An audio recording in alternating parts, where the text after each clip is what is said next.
Sussex former gardener spills lazy Meg forced him to plant roses one day before filming the Netflix show Staged. British royal family news shows that Meghan Markle is the boss in a four-person household, and that's just the way a second husband Prince Harry likes it. After a few weeks of brutal media beatdowns for being who they are, grifters, car chase exaggerators, family trashers, Meghan and Harry are resurfacing to playing the victim card again. As usual, the Markles don't know how to do things in halves or with modesty, so the gallons of whitewash they're pouring over themselves isn't sticking. A chatty source reveals Meghan's real life by way of spilling domestic secrets, like the fact that elitist Brit Harry is just a beer and steak and potatoes kind of dude.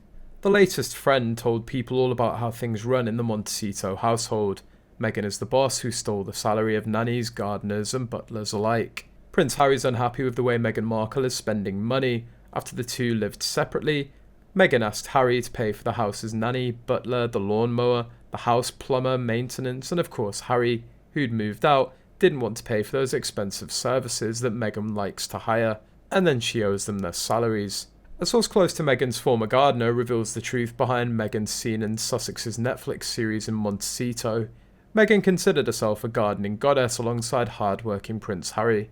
During episode 1 of the couple's Netflix show Harry and Meghan, fans were given an insight into their wholesome home life with a low-key video of them tending to the garden.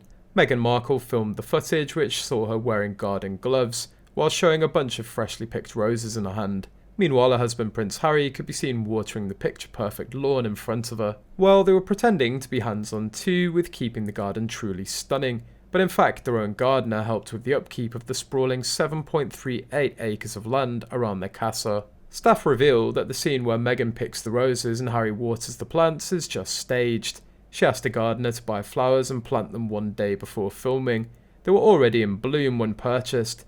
Meghan has never done anything in the garden or even the housework. That's why the Harkles needed to hire staff. You know, Meghan is notoriously lazy. In other news, the world's biggest navel gazers have finally hooked a buzzy new project. Prince Harry and Meghan Markle have acquired the film rights to the New York Times best-selling novel Meet Me at the Lake by Carly Fortune, which cost a cool $3 million. Is this pivot from focusing on themselves into fiction some sort of redemption? We all knew that the juice had been squeezed out of the lemon after Spare, the gag-inducing Harry and Meghan docuseries, and a failed $20 million Spotify deal, in which they failed to produce anything beyond Meghan's podcast ode to her personal grievances, with bonus celebrity guests. Could this new move be proof that Harry and Meghan are finally turning the corner after their high-priced, high-ego failures to launch? Hardly, it simply underscores their narcissism.